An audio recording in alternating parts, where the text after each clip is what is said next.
ಕೊಟ್ಟರೆ ಏನು ಉಪಯೋಗ ಆಗಲ್ಲ. ಈಗ ನಮ್ಮಲ್ಲಿ ಸತ್ತವ್ರಿಗೆ ಏನು ಮಾಡ್ತೀರಿ, ಸಮಾಧಿ ಅಂತೀರ. ಯಾಕೆ ಸಮಾಧಿ? ಅದಕ್ಕೂ ಧಾರ್ಮಿಕ ಆಚರಣೆ ಎಂದರು. ಇದ್ರ ಉದ್ದೇಶ ಏನು? ಮನುಷ್ಯ ಪ್ರಾಣ ಹೋದ ಮೇಲೆ, ಶರೀರ ಶವ ಆದಮೇಲೆ ಇಲ್ಲಿ ಬರುವಂಥ ಫಂಗಸ್ಗಳು, ಕೀಟಗಳು ಭಾಳ ಅಪಾಯಕಾರಿ. ಪ್ರಾಣಿಗಳ ದೇಹದಿಂದ ಬರುವಂಥ ಕೀಟಗಳಿಂದ ಮನುಷ್ಯನ ಸಿಲುಬರುವಂಥ ಕ್ರಿಮಿಗಳು ಭಾಳ ಅಪಾಯಕಾರಿ. ಅದಕ್ಕೆ ನಮ್ಮವ್ರು ಹಿಂದೆ ಏನಂದ್ರು, ಮುಚ್ಚಪ್ಪ ಸಮಾಧಿ ಮಾಡು ಅಂದರು. ಎಷ್ಟು ಗುಂಡಿ ತೆಗೀರಿ, ಅದ್ರ ಕೆಳಗೆ ಕೊಂಡಿಸ್ರಿ, ಆಮೇಲೆ ಬಸವಗಟ್ಟಿ ಹಾಕ್ರಿ, ಮುಚ್ಚಿರಿ, ತುಳಿರಿ ಅಂದರು. ಆಮೇಲೆ ಸುಟ್ಟು ಹಾಕ್ರಿ ಅಂದರು. ಸುಟ್ಟು ಬಿಡ್ರಿ ದೇಹನ ಅಂದರು. ಇದು ಧಾರ್ಮಿಕ ಪರಂಪರೆ ಆದರೂ ಒಂದು ಆರೋಗ್ಯದ ಒಂದು ಮೌಲ್ಯವಾಗಿರ್ತಕ್ಕಂಥದ್ದು. ಇವತ್ತು ಮೊನ್ನೆ ಏನು ಮಾಡಿದರು, ಲಕ್ಷಾಂತರ ಜನ ಸಾವು ತಂದರು. ಸಾವು ತಂದು ಗುಂಡಿ ತೆಗೆದ್ರು, ಹೆಸರು ತಗೊಂಡೋಗಿ ಎಲ್ಲ ಎಣ್ಣೆಗಳನ್ನು ಸಾಮೂಹಿಕವಾಗಿ ಗುಂಡಿ ತಿಕ್ಕಿ ಹಾಕಿದ್ರು, ಬೆಂಕಿಗೆ ಹಾಕಿರು. ಆದರೆ ಅವ್ಯಾವೂ ತನ್ನ ಶರೀರದ ಬ್ಯಾಕ್ಟೀರಿಯಾ ಕಳ್ಕೊಳ್ಳಿಲ್ಲ. ಅವೆಲ್ಲ ಏನಾಗ್ತವೆ, ಭೂಮಿಯ ಗಾಳಿಯ ಸಂಪರ್ಕದಿಂದ ಮೇಲೆ ಬರ್ತದೆ. ಅದು ಆಕಾಶ ತತ್ವ, ಅಲ್ಲಿ ಕಾಸ್ಮಿಕ್ ರೇಸ್ ಅಂತ. ಭೂಮಿಗೂ ಆಕಾಶಕ್ಕೂ ಒಂದು ಮಧ್ಯೆ ಒಂದು ಲೇಯರ್ ಇರ್ತದೆ, ಕಾಸ್ಮಿಕ್ ಲೇಯರ್. ಅದು ಅಲ್ಲಿ ಎಲ್ಲ ಸಂಗ್ರಹ ಆಗ್ತದೆ. ಹೆಂಗೆ ನೀರು ಮೇಲೋಗಿ ಮೋಡವಾಗಿ ಗಾಳಿಯಿಂದ ಭೂಮಿಗೆ ಬರ್ತದೆ, ಹಾಗೆ ಒತ್ತಡ ಬಂದಾಗ ಅವು ಕೆಳಗೆ ಬರ್ತದೆ. ಅವು ನಿರ್ವಾತ ಪ್ರದೇಶ ಉತ್ಪತ್ತಿ ಆಗ್ತದೆ. ಅವಾಗ ಮನುಷ್ಯನ ಮೇಲೆ ಅಟ್ಯಾಕ್ ಆಗ್ತವೆ. ಅವಾಗ ಮನುಷ್ಯ ಸಾಯ್ತಾನೆ. ಇದನ್ನು ನಾವೇ ಹಿಂದೂ ಇದೆ. ಇದು ರಾವ್ ಹೊಡೀತು ಅಂದರು, ನೆಲಪಟ್ಟು ಹೊಡೀತು ಅಂದರು. ಇದನ್ನೆಲ್ಲ ಅಂತಹ ಕ್ರಿಯೆ ಬರ್ತವೆ. ಅದಕ್ಕೆ ಎಚ್ಚರವಾಗಿರ್ರಿ, ಭಾಳ ಮುಖ್ಯವಾಗಿರಬೇಕು ಅಂತ. ಇನ್ನೂ ಅನೇಕ ಕ್ರಿಯೆ ತಗೊಂಡ್ರೆ ಎದರ ಅವಶ್ಯಕತೆ ಇಲ್ಲ. ಇದು ಪ್ರಾಣ ಕಳೆಯುವಂಥ ಕಾಯಿಲೆ ಅಲ್ಲ. ಮನುಷ್ಯ ಭೀತಿಗೊಳಪಟ್ಟು ಹೆದರಿ ಸಾವಿಗೊಳಪಡ್ತಾ ಇದ್ದಾನೆ. ಅದಕ್ಕೆ ಸಾಯ್ತಕ್ಕಂಥ ಎದುರಿಸಿಲ್ಲ. ಅದಕ್ಕೆ ತಕ್ಕನಾದ ಮೆಡಿಸಿನ್ಗಳು ಅಥವಾ ಸ್ವಚ್ಛತೆ ಕಾಪಾಡ್ಕೊಳ್ಳಿ, ಭಾಳ ಮುಖ್ಯವಾಗಿರ್ತಕ್ಕಂಥ. ಈ ಧಾರ್ಮಿಕ ಆಚರಣೆಗಳು ನೀವು ಒಬ್ಬರನ್ನೊಬ್ಬರು ಕಂಡ್ರೆ ಏನಂತೀರಾ, ಆರೋಗ್ಯವಾಗಿದ್ದೀರಾ ಅಂತ. ನೀವು ಕಾಗದ ಹಂಗಂತ ಬರೀತೀರ, ನಾವು ಆರೋಗ್ಯ, ನಿಮ್ಮ ಆರೋಗ್ಯ. ಏನು ಆರೋಗ್ಯ ಅಂದರೆ ಏನು? ದೇಹದ ಆರೋಗ್ಯವೇ, ಮನಸ್ಸಿನ ಆರೋಗ್ಯವೇ? ಏನು ಆರೋಗ್ಯ? ನೋಡ್ರಿ, ನಮ್ಮ ಜನ ಎಷ್ಟು ಬುದ್ಧಿವಂತರು. ಸನಾತನ ಕಾಲದ ಸಹಿತ ಒಂದು ಆರೋಗ್ಯವಾಗಿದ್ದೀರಾ, ಶರಣು, ನಮಸ್ಕಾರ, ಆರೋಗ್ಯವಾಗಿದ್ದೀರಾ ಅಂತ. ಯಾವುದು ಆರೋಗ್ಯ? ಆರು ಯೋಗ್ಯವಾಗಿದ್ದಾವ. ಆರು ಯಾವುವು? ಮನುಷ್ಯರ್ತಕ್ಕಂಥ ಆರು ಯೋಗ್ಯವಾಗಿದ್ದಾವು. ಚೆನ್ನಾಗಿಟ್ಕೊಂಡು ಚೆನ್ನಾಗಿರ್ತೀರ ಅಂತ. ಕಾಮ, ಕ್ರೋಧ, ಮೋಹ, ಮದ. ನಾನು ಜೀವನದಲ್ಲಿ ಮಠ ಬರ್ತಿಲ್ಲ. ಎದರ ಅನ್ನ ತಿಂದು ಇಲ್ಲಿಂದ ನಾನು ಭಕ್ತ ಬುದ್ಧಿ, ನಾನು ಭಕ್ತಿಯಿಂದ ಬಂದಿದ್ದೀನಿ, ಮಂತ್ರಿಯಾಗಿ ಬಂದಿಲ್ಲ, ಶಿಷ್ಯನಾಗಿ ಬಂದಿದ್ದೀನಿ ಅಂತ ಹೇಳಿದ್ರು. ಹಂಗೆ ಅವ್ರು ಒಳ್ಳೇದಾಗಲಿ, ಯಶಸ್ಸಾಗಲಿ ಅಂತ ಹಾರೈಸ್ತೀವಿ. ಸಂಕ್ರಾಂತಿ ಕಳೆದ ಮೇಲೆ ಒಂದು ಯೋಗ ಇದ್ದಂಗೆ ಕಾಣಿದೆ. ಇವರಿಗೆ ಅಂತಲ್ಲ, ರಾಜ್ಯ ಮಟ್ಟದಲ್ಲಿ ಒಂದು ಉನ್ನತ ಯೋಗ ಅವಕಾಶ ಇದೆ. ಹೋಗಿದ್ದಾನಲ್ಲ, ಅದು ರಾಜ್ಯದ ಮಟ್ಟದ್ದು.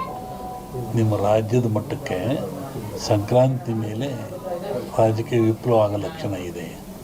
ನಾನು ಮೊದಲೇ ಹೇಳಿದ್ದಾನು, ಯುದ್ಧಗಳಾಗ್ತದೆ, ಜಲಪ್ರಳಯವಾಗ್ತದೆ, ವಾಯುಪ್ರಳಯ ಆಗ್ತದೆ, ಭೂಪ್ರಳಯವಾಗ್ತದೆ, ಎಲ್ಲ ಜನ ಸಾಯ್ತಾರೆ, ಆಕ್ರಮಣ ಹೆಚ್ಚಾಗ್ತವೆ, ಮೇಘ ಸ್ಫೋಟ ಆಗ್ತದೆ ಅಂತ ಹೇಳಿದ್ದೆ ನಾನು. ಇನ್ನೂ ಒಂದು ಮೇಘ ಸ್ಫೋಟ ಆಗೋದ್ರಿಂದ ಊಹಿಸಲಾರದ ಒಂದು ದುಃಖ ಈ ಭಾರತಕ್ಕೆ ಬರ್ತದೆ. ಪ್ರಕೃತಿದತ್ತವಾಗಿ ಆಗ್ತದೆ ಮೇಘ ಸ್ಫೋಟ. ಅದನ್ನು ಹೇಳಿದ್ದೆ ನಾನು, ಮನೆಯಲ್ಲೂ ಹೇಳಿದ್ದೆ ನಾನು ಮನೆಯಲ್ಲಿ. ಒಟ್ಟಿಗೆ ಜನಜೀವನ ಅಸ್ಥಿರ. ಯಾವಾಗ ಮನೆಗೆ ಬರ್ತಾನೆ ಹೋಗ್ತಾನೆ ಅಂತ ಹೇಳೋದು ಕಷ್ಟ. ಅಸ್ಥಿರ ಇನ್ನೂ ಜಾಸ್ತಿ ಆಗ್ತದೆ. ಅದು ಅದರಲ್ಲಿ ಅರಸನಾಲಯಕ್ಕೆ ಕಾರ್ಮೋಡ ಕವಿದೀತು. ಅದು ರಾಜ್ಯಕ್ಕೂ ಇದೆ, ಸೆಂಟ್ರಲ್ಗೂ ಇದೆ. ಹಿಂದೆ ಹೇಳಿದ್ದು 2-3 ಜನ ಪ್ರೈಮ್ ಮಿನಿಸ್ಟರ್ ಕೊಲೆ ಆಗ್ತಾರೆ, ಸಾಯ್ತಾರೆ ಅಂತ.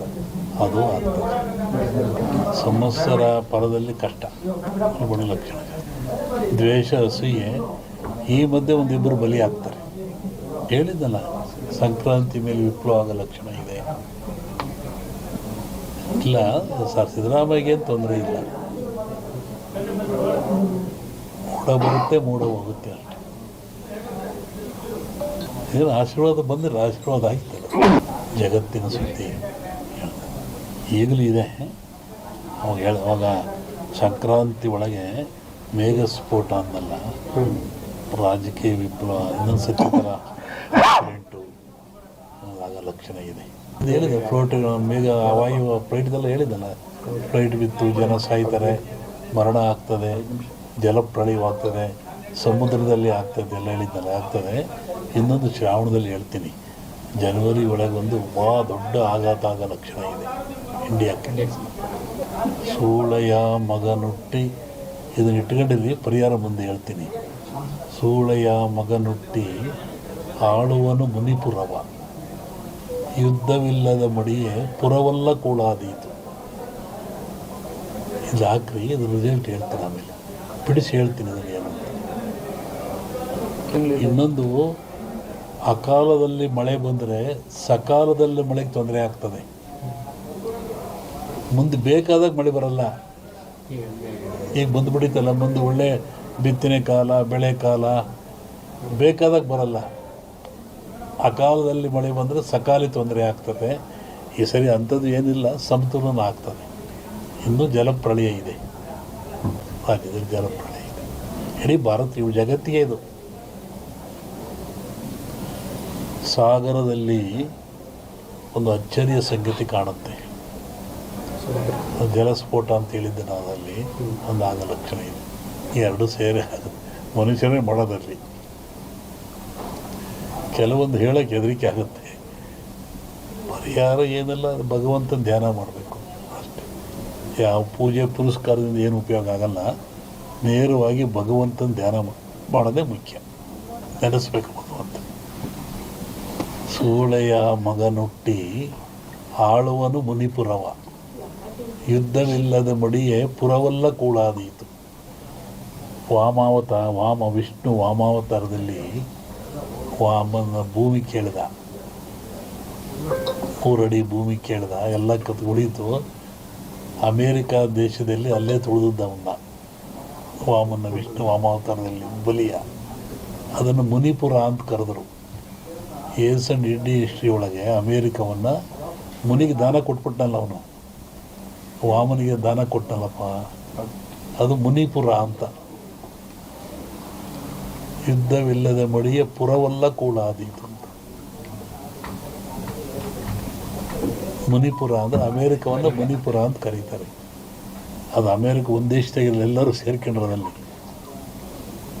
ಶ್ರಾವಣದ ಮೇಲೆ ಹೇಳ್ತೀನಿ ಅದ್ರ ಬಗ್ಗೆ. ಹೇಳಿದ್ದೀನಿ, ಇನ್ನೂ ನೋಡ್ತಿರ್ಬೇಕಾರೆ. ಹಿಂದೆಲ್ಲ ಹೇಳಿದ್ನಲ್ಲ, ಮೊನ್ನೆ ಹೇಳಿದ, ಕೆಲವು ಮುಳುಗ್ತವೆ ದೇಶಗಳು, ಕೆಲವು ಹೇಳ್ತವೆ, ಹೊಸ ರಾಜ್ಯಗಳು ಉತ್ಪತ್ತಿ ಆಗ್ತವೆ ಅಂತ ಮೊನ್ನೆ ಹೇಳಿದ್ದೆ.